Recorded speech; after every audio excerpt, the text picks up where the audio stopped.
গল্পের নাম সত্য বলার পুরস্কার। এক গ্রামে থাকত ছোট্ট এক ছেলে, নাম তার রাহুল। সে খুবই চঞ্চল, কিন্তু একটা জিনিস তার সব থেকে ভালো ছিল, সে কখনো মিথ্যে বলত না। একদিন গ্রামের বাজারে সে তার বাবার সাথে গিয়েছিল। বাবার হাতে ছিল একটা ব্যাগ ভর্তি ফল আর সবজি। হঠাৎ করে ভিড়ের মধ্যে ব্যাগটা পড়ে যায়, আর কিছু ফল গড়িয়ে রাস্তার পাশে চলে যায়। রাহুল দৌড়ে গিয়ে ফলগুলো কুড়িয়ে আনে। সে দেখতে পেল একটা ছোট প্যাকেট পড়ে আছে, ভেতরে চকচকে কিছু একটা। খুলে দেখে সেটি ছিল একটা স্বর্ণের আংটি। বাবা বললেন, রাহুল, এটা তো আমাদের নয়, আমরা এটা রেখে দিতে পারি, কেউ তো দেখেনি গি। কিন্তু রাহুল মাথা নাড়ল, না বাবা, এটা আমাদের জিনিস নয়, আমরা এটা বাজারের ঘোষণায় দিয়ে দেব, যার হারিয়েছে সে এসে নিয়ে যাবে।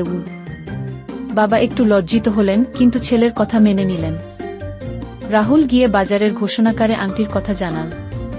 কিছুক্ষণ পর এক বৃদ্ধ ভদ্রলোক ছুটে এলেন কাঁদতে কাঁদতে। তিনি বললেন, এই আংটিটা আমার স্ত্রীর স্মৃতি, হারিয়ে ফেলেছিলাম, কে পায় জানি না। রাহুল খুশি মনে আংটিটা ফিরিয়ে দিল।